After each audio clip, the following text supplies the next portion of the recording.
علامہ سید ارباب علی شاہ موسوی ہمارے ساتھ موجود ہیں. آپ کو خوش آمدید کہتے ہیں اپنے شو میں. مفتی ساجد الرحمان صاحب ہمارے ساتھ موجود ہیں, آپ کو بھی خوش آمدید کہتے ہیں. تو جیسا کہ آج کا ہمارا ٹاپک ہے, صبر ہے, امن ہے, شہادت ہے, تو اس پہ ہم چلتے ہیں علامہ صاحب کی طرف. علامہ صاحب کچھ فرمائیے گا. اعوذ باللہ من الشیطان الرجیم. بسم اللہ الرحمن الرحیم. ان للہ و انا الیہ راجعون. آج امت مسلمہ ایک شفیق باپ سے محروم ہو گئی. بے شک. ہم پاکستان میں دیکھ رہا ہوں سڑکوں پر کوئی ایسا ہمیں دکھ کا کوئی سما نظر نہیں آ رہا, مگر آپ کہیں ایرانی کوئی میڈیا چینل اٹھا کے دیکھ لیں, لوگ روڈوں پر بے ہوش پڑے ہیں, رو رو کے ان کی یہ حالت ہے, چونکہ وہ جانتے ہیں کہ کیسا عظیم لیڈر دنیا سے چھن گیا ہے. اور جن کفار نے مل کر یہ جنایت کی ہے, ہم سب کو پرزور انداز میں ان کو کنڈیم کرنا چاہیے. بالکل. اور اس وقت پورے عالم اسلام کو میں تسلیت اور تعزیت آپ کے چینل کے ذریعے سے دینا چاہتا ہوں کہ صبر کریں, اور کہیں بھی یہ جو شہید کا جو خون ہے یہ رائے گا نہیں جاتا, اور اللہ سب سے بہترین انتقام لینے والا ہے. بالکل. انشاءاللہ آپ دیکھیں گے کہ جس طریقے سے ابرہا کا لشکر آیا تھا نا, ہاتھیوں پہ سوار ہو کر کے ہم اللہ کے گھر کو گرا دیں گے, تو اللہ نے کیا کیا, ایک چھوٹے سے جو ہاتھیوں کے لشکر پہ کیوں آیا تھا, وہ طاقت دکھانا چاہ رہا تھا کہ میرے پاس اتنا بڑا کوئی جانور ہے جس پر ہم سوار ہو کر آ رہے ہیں. چونکہ عرب کے لوگوں نے کبھی ہاتھی دیکھا ہی نہیں تھا, تو وہ دور سے ہی جب دیکھتے تھے اتنا بڑے کوئی جانور پہ سوار ہو کر کوئی آ رہا ہے, تو یہ لوگ سب مکہ چھوڑ کے بھاگ گئے. تو پھر اللہ نے کیا کیا, ایک چھوٹے سے پرندوں ابابیلوں کو بھیجا اور ان سب کو تمام کر دیا. آج یہ تمام عالم کفر جو کٹھا ہے, اور ایک جس طرح کل ایمان کل کفر کے مقابلے میں خندق میں گئے تھے, آج بھی وہی علی کا بیٹا آج تنہا تھا. تمام اسلامی ممالک نے بھی ان کے ساتھ بائیکاٹ کیا ہوا تھا.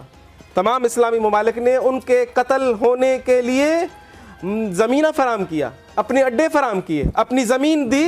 کیوں؟ کیونکہ ایک سید کے بیٹے کو مار دو.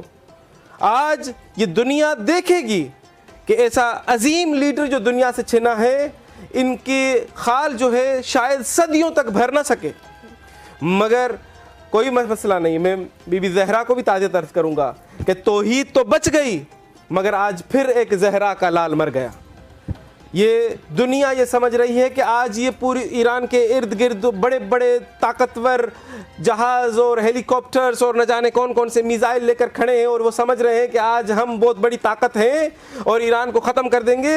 یہ ان کے عزائم یہ ناکارہ چلے جائیں گے. جس طرح سے ابرہا کا ہاتھیوں کا لشکر کو اللہ نے چکنا چور کر دیا تھا, اسی طریقے سے ان کے یہ تمام جتنے بھی وسائل ہیں انشاءاللہ بہت جلد زمین کے اندر قبروں میں چلے جائیں گے, اور یہ اپنا انتقام خود دیکھیں گے.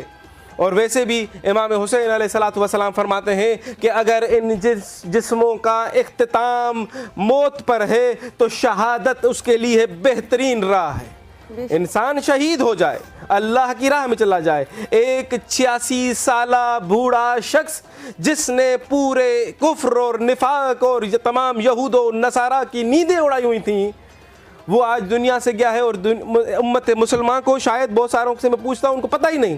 یہاں تک آیا پوچھتا ہوں, بھائی اتنا بڑا ثانیہ ہو گیا ہے ملک میں, ہم سب ایک روحانی باپ سے محروم ہو گئے ہیں, تو پوچھتے ہیں کون تھا.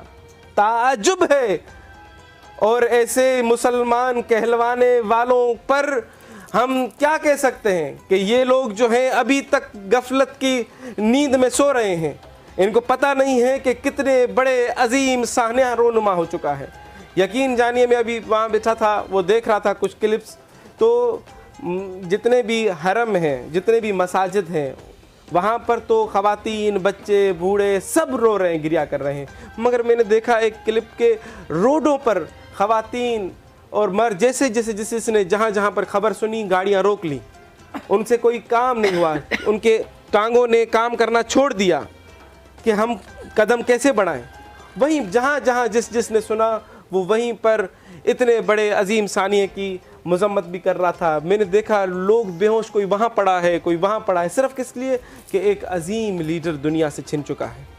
اور انشاءاللہ اگر ان کی شہادت رائے گاہ نہیں جائے گی، ہم تمام مسلم امہ اگر اکٹھے ہو جائیں ان کے خون پر، تو یہ یہود و نصارہ کچھ نہیں ہے، ہم ان کو چند لمحوں میں کچل سکتے ہیں، مگر چونکہ ہم ایک پلیٹ فارم پر نہیں ہیں، ہم فرقہ بازی میں مبتلا ہیں، ہم صرف اپنی چھوٹی چھوٹی سی مسجدیں بنا کر اس میں زندہ رہنے میں مبتلا ہیں، اگر ہم سب اکٹھے ہو جائیں تو یہ یہود و نصارہ کچھ نہیں ہے۔ آج اگر اس احتجاجی طور پر اگر کچھ مسلمان اگر پاکستان میں کسی جگہ پر امریکن ایمبیسی پر اگر کوئی جاتے ہیں احتجاج کرتے ہیں، تو یہ ایمبیسی امریکہ کی ایمبیسی کو کس نے یہ اختیار دے دیا کہ وہ نہتے احتجاج کرنے والے جن کے سروں سے ان کا باپ چھین لیا تم نے، تو ان پر تم گولیاں چلاؤ؟ 20 سے زائد تم افراد کو ابھی تک قتل کر چکے ہو۔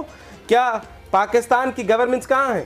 کیوں نہیں ایکشن لیتی؟ کیا ہم اگر ہماری ایمبیسی اگر امریکہ میں ہو، کیا ہماری ایمبیسی کے پاس اتنی جرت اور اختیار ہے کہ اگر وہ ان کے عوام کے خلاف کچھ ہے کہ ان کو دھکا بھی دے سکے، اور ان کی ایمبیسی یہاں آ کر جو ہے نہتے مسلمانوں کو قتل کر دے اور ہماری گورنمنٹ کو جون سے تو نہیں ہوتی؟ تو یہ اس کی بھی ہم پرزور مذمت کرتے ہیں، اور انشاءاللہ آپ لوگوں نے اس پروگرام کو اسٹارٹ بھی ایک شہید کے پیغام سے، شہید کے خون سے کیا ہے۔ امید کرتے ہیں خداوند متعال آپ کے کو بھی کا بھی جو یہ عمل ہے یہ رائے گاہ نہ کرے۔ خداوند متعال قرآن مجید میں فرماتے ہیں وَمَن يَعْمَلْ مِثْقَالَ ذَرَّةٍ خَيْرًا يَرَهُ، ذرا برابر نیکی کرو، خدا کہتا ہے میں اس کا جزا دوں گا۔ تو انشاءاللہ خداوند متعال آپ کو بھی اس پروگرام کی وساطت سے ایک نیک عمل جس کا صلہ دنیا اور آخرت میں بہترین انداز میں انشاءاللہ خداوند متعال آپ کو عطا فرمائے۔ انشاءاللہ میں یہاں ایک